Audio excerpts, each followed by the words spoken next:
കഴുകുന്ന സോപ്പ് പെട്ടെന്ന് അങ്ങ് അലിഞ്ഞു പോകുന്നുണ്ട്. അപ്പൊ അതിന് വേണ്ടിയിട്ടുള്ള ഒരു ടിപ്പാണ് ഇന്ന് കാണിക്കാൻ വേണ്ടി പോണത്. അതിന് വേണ്ടിയിട്ട് ഞാൻ ഈ ഒരു കുറച്ച് കുഴിയുള്ള ഒരു പാത്രം എടുത്തിട്ടുണ്ട്. പിന്നെ അതിന്റെ മുകളിൽ വെക്കാനായിട്ട് ഈ ഒരു അടപ്പ് എടുത്തിട്ടുണ്ടോ, പ്ലാസ്റ്റിക്കിന്റെ അടപ്പാണ് ഇത്. ഓൾറെഡി ഒരു സോപ്പിന്റെ പാത്രത്തിന്റെ അടപ്പാണ്. അപ്പൊ ഇങ്ങനെ ഒരു പാത്രത്തിന്റെ മുകളിൽ ഇങ്ങനെ വെക്കാൻ പറ്റുന്ന രീതിയിലുള്ള ഒരു അടപ്പെടുക്കാം.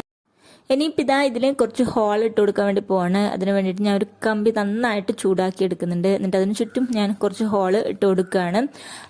നമുക്ക് അധികവും ഈ സോപ്പ് വാങ്ങിച്ചു കഴിഞ്ഞാൽ പെട്ടെന്ന് ഇങ്ങനെ അലിഞ്ഞു പോകുമ്പോൾ വീണ്ടും വീണ്ടും സോപ്പ് വാങ്ങാം, നല്ല ചിലവുണ്ടാവും. അതുകൊണ്ട് അതും കൂടെ നമുക്ക് ഈ പരിഹരിക്കാം കേട്ടോ. അപ്പോൾ ഫുള്ളായിട്ട് ഞാനിങ്ങനെ ഹോൾ ഇട്ട് കൊടുത്തിട്ടുണ്ട്. ഇനിയിപ്പോൾ നമുക്ക് എന്ത് ചെയ്യാം, ഇതിൻ്റെ മുകളിലേക്ക് നമുക്ക് പാത്രം കഴുകുന്ന ആ ഒരു സോപ്പ് വെച്ച് കൊടുക്കാം. ഇനി നമ്മൾ യൂസ് ചെയ്ത് നോക്കിയേ, നമ്മൾ യൂസ് ചെയ്യുന്ന സമയത്ത് നമ്മൾ ഒരു സ്പോഞ്ചിലുണ്ടാകുന്ന വെള്ളമൊക്കെ താഴേക്ക് ഇറങ്ങി പോകട്ടോ ഹോളിലൂടെ. അപ്പോൾ ഈ ഒരു ടിപ്പ് നിങ്ങൾക്ക് ഇഷ്ടമായിട്ടുണ്ടെങ്കിൽ ലൈക്കും ഷെയറും ചെയ്യാം കേട്ടോ. സബ്സ്ക്രൈബ് ചെയ്യാൻ മറക്കരുത്.